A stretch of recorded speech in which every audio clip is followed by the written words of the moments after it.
ሰላም ሰላም ውድና እየተከበራችሁ የዩቱብ ቤተሰቦቼ እንዴት ናችሁ? ሰላም ናችሁ ወይ? እኔ ያለው እግዚአብሔር ይመስገን እጅግ በጣም ደህና ነኝ። ቤተሰብ ሁላችሁም በያላችሁበት የእግዚአብሔር ሰላም ይብዛላችሁ።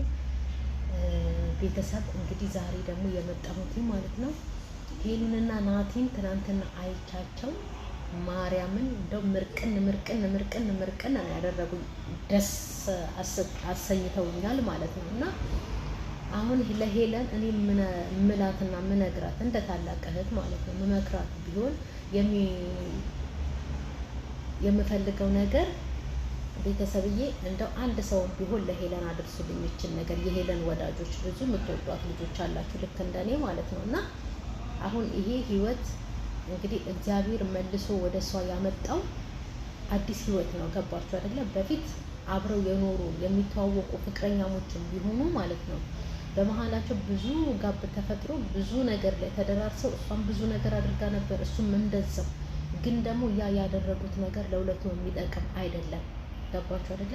ሁለቱን ደግሞ መልሶ ያገናኛቸው ፈጣሪ ነው። ስለዚህ ይሄ የእህል ውሃ ነገር ነው እና ሄለን ከእንግዲህ በኋላ መታለል የለባትም። በተለይ ጓደኛ የሚባል የወንድ ጓደኛ አያስፈልግም። በቃ ናቲ መጣ፣ በጣም ነው የምትወደው በሄደችበት ሁሉ በፊት አሁን እንደውም ከያብ ስራ ጋር እና ከነልዑል ጋር ምናምን ጓደኝነት ምናምን ከጀመረች በኋላ ማለት ነው የናቲን ስም አንስታ አታውቅም እውነት ለመናገር። በፊት ግን ከእንዳልክ ጋር እያለች በጣም ነበረ የናቲን ስም እንደምትወደው ጥሩ ጊዜ እንዳሳለፉ በጣም ነበረ። ያ በነበር አልፈዋል። አሁን ደግሞ እግዚአብሔር ለነዚህ ለሁለት ልጆች ማለት ነው አዲስ የህይወትን እድል አዲስ አብረው የመኖርን ተስፋ እግዚአብሔር ተስፋም ሳይሆን በትክክል ሰጥቷቸዋል። እና ምንድነው ማድረግ ያለባት ሄለን? ምንም ነገር ጓደኛ አያስፈልጋትም። በተለይ የወንድ ጓደኛ በተለይ ደግሞ ልዑል የሚባለውን ሰውዬ በእውነት ነው የምነግራችሁ። ልዑልን ብቻ ሳይሆን ጓደኛ የተባለ የወንድ ጓደኛ በዙሪያዋ ያለን አያስፈልጋትም።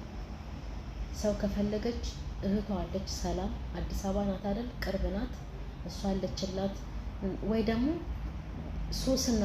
ሶስና አምጥታ ከዛ እዚህ አብራት ማኖር ትችላለች። ስለዚህ ሶስና በጣም ጥሩ ጓደኛዋ ናት። የእውነት ገበናዋን የምትሸፍን ለእሷ ጥሩ ነገር ያኔም በጣም ጥራለች ናቲንና እሷን ለማገናኘት ማለት ነው። ሰላምን በቃ ሶስና እንደውም የእውነት ጓደኛ ሳትሆን እህት ናት። መድኃኒዓለምን እኔ በጣም ነው የምወዳት። ጥሩ ስብዕና ያላት ጥሩ ልጅ ናት። እንደ ስሟ ጥሩ ናት የእውነት። እና የወንድ ጓደኛ የሚባል ናቲ ይህንን ላስተዋውቅክ፣ ጓደኛዬ ነው፣ ይቺ ጓደኛዬ ናት፣ ና ላስተዋውቅክ ብሎ ነገር የለም። ከአንድ ወንድ ጋር ደግሞ ሄለን ናቲ አግኝቷት ጓደኛ ከምትለው ወንድ ጋር ማለት ነው ናቲ አግኝቷት ለምን እንደዚህ ያደረግሽ ብሎ ቢጠይቃት ማለት ነው አንተ ምን አገባክ? ለምን እነሱ ነበሩ አጠገቤ ነበሩ ብሎ ነገር የለም። ይሄ ሁሉ ህይወትን ያመሰቃቅላል። ይሄ ሁሉ ንግግር ከስርዓት ውጭ የሆነ ነው። ለእሷ ምንም የሚያመጣላት ነገር የለም። አይተዋለች አይደል እንዴ? ሁሉን ነገር አይተዋለች። ከእንዳልክ ጋርም ሆነ አይተዋለች ህይወቷ ምን እንደነበረ። ከነ ልዑል ጋራ ከነ ያብ ስራ ጋራ ሆና አይተዋለች ሁሉንም ነገር። ይሄ አለፈ በቃ። ከእንግዲህ በኋላ ግን ናቲ የሆነ ነገር መቼም ሰው አይሳሳትም አይባልም፣ ልታጠፋ ትችላለች። ናቲም እንደዛው። ግን ናቲ ራሱ አጥፍቶ ስታየው ማለት ነው ናቲች ማናት? ይሄ ምንድን ነው? ለምን እንደዚህ ያደረግ ብሎ ነገር አይሰራም። እንደዚህ አይነት ነገር ካለ ሄለን ደግሞ ትንሽ ግለፍተኛ ናት። ይሄን ሳልናገር አላልፍም። በጣም ግልፍተኛ ናት። በጣም ተናዳጅ ናት። ይሄ ነገርን ካላስወገደች ትንሽ ረዋ ካልሆነች ትንሽ ትዕግስተኛ ካልሆነች ሄለን አሁንም ነገሯ ያለው በእጇ ላይ ነው። ራሷ ናት ማስተካከል የምትችለው። ይህን ልጅ እግዚአብሔር መልሶ አምጥቶታል። መድኃኒዓለምን ትናንትና ናቲ የተናገረው ነገር አንጀቴን የበላኝ የእውነት ምን ያህል እንደሚወዳትና እንደሚያፈቅራት እንደሚያከብራት ያየሁት ስጸልይ ስለ ሄለንም እጸልያለሁ እግዚአብሔር የተሻለ ህይወት እንዲሰጣት። በቃ አያችሁ፣ በቃ ሰው ማለት እንደዚህ ነው። እግዚአብሔርም ይህንን ቅንነቱን አይቶ ነው አውሮፓ ሀገር ሄዶ እኔ በ2 ዓመት ነገሮች ተስተካክሎ የተመለሰ ናቲ ግን እግዚአብሔር ረድቶት ማለት ነው በ2 ዓመት ውስጥ ነገሮቹን አስተካከለለት። ምክንያቱም የልቡ ንጽህና የዋህነቱን አይቶ መድኃኔዓለም መሻቱንም ስለሚያውቅ አስተካክሎለት ነገሩን ከሄለን ጋር እህል ውሃ አገናኘው የእውነት። ስለዚህ ሄለን ማለት ነው ይህንን ነገር በደንብ ጠንቅቃ በቃ በደንብ ማወቅ አለባት። ይሄ የመጣውን ሁሉ ከጎኔ ነበረ በችግሬ ሰዓት ምናምን እሺ የግዴታ ማራቅ የለባትም፣ ግን ሁሉ ነገር ልክ አለው መጠን አለው። አሁን ደግሞ በዚህ አጋጣሚ በዚህ ጉዳይ ይሄ ነገር አያስፈልግም። በቃ ናቲ መልካም ሰው ነው። እሱ ተመልሶ በህይወቷ ከመጣ ማለት ነው ልዑልም ከህይወቷ መውጣት አለበት። እንደገና እነ ኪራም ከህይወቷ መውጣት አለበት። ወንድ የተባለ አጠገቧ አያስፈልግም። ጭራሽ የወንድ ጓደኛ አያስፈልግም። ወንድና ሴት የልብ ጓደኛ ሆነው አያውቁም። ገባችሁ አይደል? ኃይልዬ በጣም ምርጥ ጓደኛዋ ነበረ ድሮ ማለት ነው። አሁን የት አለ? እኔ በውስጥ አላውቅም፣ ግን አብረው ሲመጡ እንኳን አላየኋቸውም፣ እግዚአብሔር በሚያውቀው ማለት ነው። ስለዚህ ሲጀመር የወንድ ጓደኛ አያስፈልግም።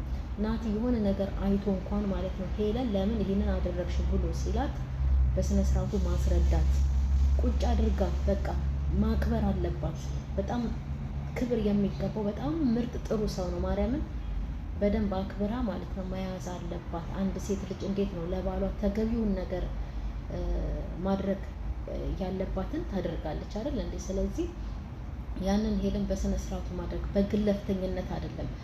አንተ እንደዚህ አንተ እኮ ትተኸኝ ሄደክ አንተ እንደዚህ ይህን መልስ መስጠት ሳይሆን እሺ አስተካክላለሁ፣ በቃ ሁሉም ነገር በሂደት ይሆናል፣ ሁሉም ነገር ይስተካከላል እያለች ቀስ ብላ ማስረዳት ነው። ጓደኛ የተባለን ደግሞ ከመሀል ማውጣት ነው። ምንም ነገር አይሰሩላትም፣ የባሰ ህይወቷን ይበጠብጧታል። እውነቴን ነው። ይሄ ሁሉ አመት ትቶሽ ሄዶ ስትቸገሪ ስትጨነቂ አሁን ኬት መጥቶ ነው የሚልም አይጠፋም፣ የጠላት ወሬ ማለት ነው። ስለዚህ ሄለን በስነ ስርዓቱ በቃ እግዚአብሔር መልሶ ካመጣው እህል ውሃ ነው። ስለዚህ ከናቲ ጋራ ነገሮቿን ማስተካከል በቃ ሩቋት ተመልሶ ይሄዳል። ሲሄድ እንኳን ነገሮቹን አስተካክሎ እነሱ ተስማምቶ እስከሚወስዳት ድረስ በስነ ስርዓቱ እራሷን አስከብራ ከማንም ወንድ ጋራ ገባ ወጣ ሳትል፣ እውነት እኔ እንደዛ ካደረገች ሄለን በጣም ነው የምቀየማት። ማርያምን ነው የምላችሁ። ምክንያቱም ሴት ናት። ሶሻል ሚዲያ ላይ ወጣ ብዙ ነገር ተብላለች፣ ብዙ ነገርም አድርጋለች። ይሄ ሚዲያ ነው። ስለዚህ ፕራይቬት የሆነ ነገር ሁሉ አውጥታ አድርጋለች። ምክንያቱም የግዴታ አብራ ስለተኛች መታየት የለባትም አይደለም፣ መታየት አለባት አይደለም። ግን ፍራሽ ላይ መንከባለል የኔ ፍቅር ማለት ለወደፊት ህይወት ይጎዳል። ናቲ ስለሚያውቃት ነው ተመልሶ መጥቶ ንጽህናዋንም ስለሚያውቅ ተመልሶ መጥቶ ይሄ ሁሉ ነገር እያደረገ ያለው። ሌላ ሰው ግን ቢሆን ማለት ነው ሄለንን እችኮ እንደዚህ ናት፣ እችኮ እንደዚህ ናት። እሷን ብቻ ሳይሆን ሶሻል ሚዲያ ላይ ወጥተው በጣም ብዙ ነገርን የሚያደርጉ የሆነ በቃ የሚያስጠላ የምናየው ነገር አለ አይደለም? እንደዛ የሚያደርጉ በጣም ብዙ ልጆች አሉ። እና እነሱን እያዩ ወንድ አይፈልግም እንደዚህ አይነት ነገር። ማርያምን ሚዲያ ላይ የተበላቀጠችን ሴት ማን ነው ሚስት ብሎ አምኖ የሚያገባው? እውነት ለመናገር ማለት ነው። ሄለንን እያልኩኝ አይደለም፣ ብዙ ልጆች አሉ እንደዛ። ግን ናቲ ሄለንን ስለሚያውቃት ንጽህናዋን፣ ምንነቷን ስለሚያውቅ ተመልሶ መጥቶ በቃ ነገሮቹን ሊያስተካክል ነው የመጣው። እኔ የተረዳሁት ነገር ይሄንን ነው። ስለዚህ ሄለን ይሄንን ነገር በደንብ አስባበት። በደንብ ጓደኛ የሚባል ነገር አይደለም ዳር ያሉትን መሀል ያሉትን አያስፈልጉም የተባሉ ሰዎችን መንጥራ መጣል አለባት። በቃ ናቲ ተመልሶ እንኳን ቢሄድ በስነ ስርዓቱ ከሱ ጋር ቪዲዮ ኮሏን እያወራች ማለት ነው ነገሮቿን ማስተካከል እሱን መጠበቅ አለባት እንጂ ናቲ ሄደ ብላ ልዑል ቢመጣ ከልዑል ጋራ ሌላ ነገር ወይ ደግሞ ለቪዲዮ ነው ብላ ለስራ ነው ብላ ውድዬ ወድሃለሁ ፍቅርዬ ምናምን ነገር ከሌላ ወንድ ጋር ይሄ አይሰራም።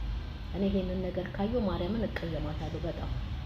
ስለዚህ ተጠንቅቃ ነገሮቿን ከናቲ ጋር ማስተካከል አለባት። ናቲ እግዚአብሔር የሰጣት ትልቅ በረከቷ ነው፣ ማወቅ አለባት። የእውነት ነው ማወቅ አለባት። እና ለሄለን እችን ነገር አንድ ሰው ቢሆን የሄለን ወዳጅ ሼር አድርጉና ትይልኝ ሄለን ምክሬንም እንደምትቀበል ከዚህ ቀደምም ብዙ ነገር ስላት ሰምታኛለች። አሁንም ይሄን እንደምትቀበለኝ ተስፋ አደርጋለሁ። አመሰግናለሁ።